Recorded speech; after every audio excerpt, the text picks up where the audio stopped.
Today, we're going to continue working on the age of Jefferson, part of our Unit 2 study called The Nation Grows, where the United States in the early 1800s is growing in size and in economic power.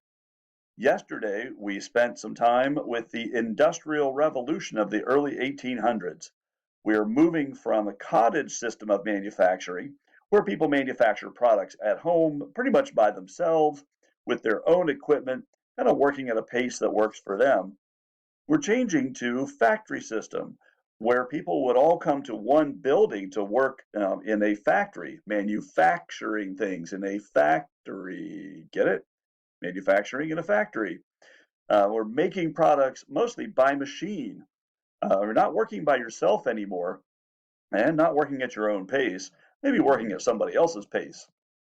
Well, our big challenge now is if we can make a lot more material a lot more quickly, well, the prices will go down and more people will want to buy them. So we're going to have to learn to transport our manufactured goods to other places. No longer can we sell enough rocking chairs just in Hanover to make a difference. If we're going to want to stay in business, we're going to have to transport those products other places. And so new forms of transportation come about and new ways of moving goods from one town to the next. That's what our story is today. We're going to work a little bit on some new roads in the early 1800s and one particular type of vehicle that moves on them. All of these things are new to the early 1800s.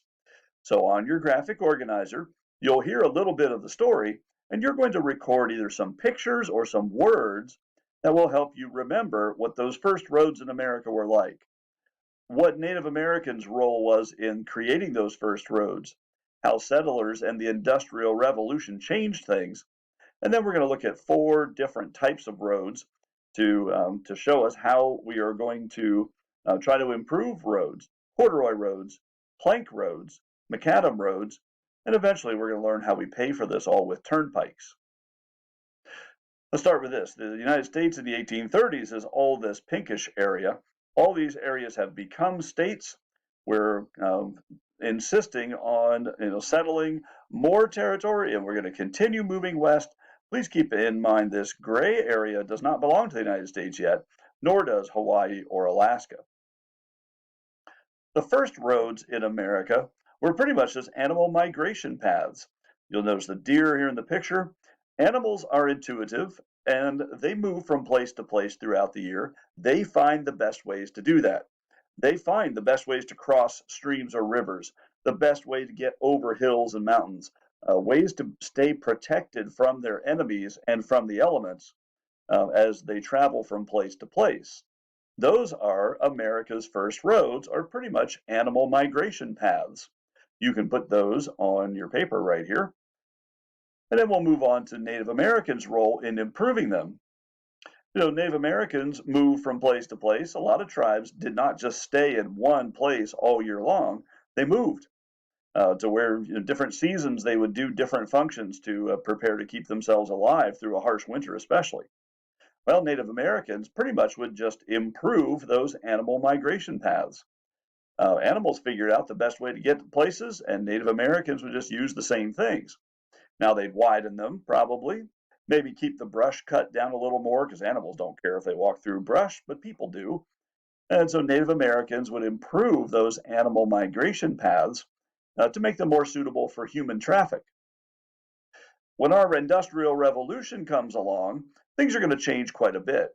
Early settlers, as they're moving west, now they can kind of make their way around swamps and things and get through difficult areas. But now that we are using big, heavy wagons full of things, those roads for settlers just aren't good enough anymore. Factories are pumping out all kinds of products. Roads are just a complete and total mess. These big, heavy Conestoga wagons that we'll be talking about later and assembling are going to weigh 2,000 pounds. You can put another 2,000 pounds of equipment in them. Well, they're just going to get stuck in roads that we're used to, that humans can use without too much difficulty, but big, heavy wagons can't. So that's what we're putting in our box about settlers and the Industrial Revolution. Can you see the road in this picture? Just barely. This little wagon, called a brome actually, is not very heavy.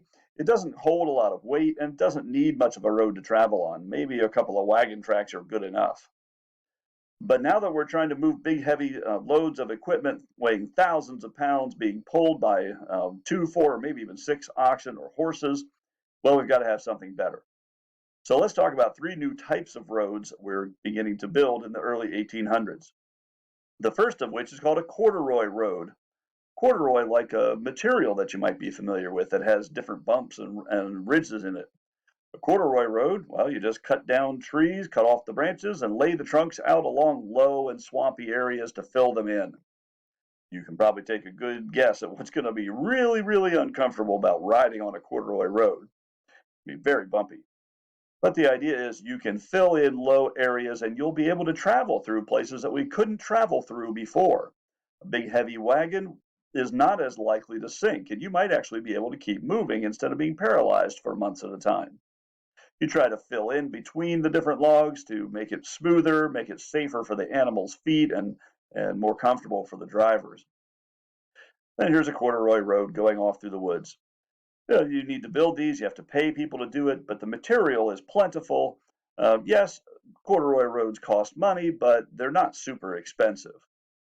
Let's put something about corduroy roads on your paper there, either a picture or some words on your graphic organizer to help you remember what a corduroy road is. Then let's move on to plank roads. A plank road pretty much is a corduroy road with boards laid on top, kind of like a boardwalk at the beach. It's much smoother to ride on. It is much safer for the animals' feet. They won't get stuck between the logs. And so plank roads can be an improvement over corduroy roads. Now, there's some problems here. It's not all perfect. Yes, it looks great to ride on, and it is. If you're a good driver, just like in a car, you won't fall off the road into what looks like a big, huge hole over here. Trouble is, they're more expensive to build because you've got to constantly replace the planks. They're out in the weather all the time. Sun is shining on them, rain, snow, heavy loads traveling across them. So it's very difficult to keep these roads maintained. So go ahead and put on your paper something about plank roads, a picture or words that will describe what they are. Now let's move to a third type of road called a macadam road. This was invented by a man who's from Scotland, whose last name was Macadam. And pretty much it's a gravel road like you see here in modern America. We've been using this strategy for a long, long time. But this is an engineered road that is going to be high in the middle, built to drain water off to the outside edge in a ditch.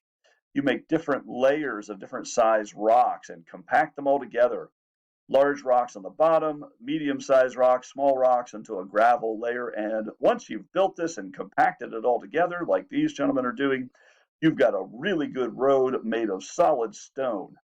This road will last a long, long time, and it will not rot like wood. It doesn't have to be replaced as often.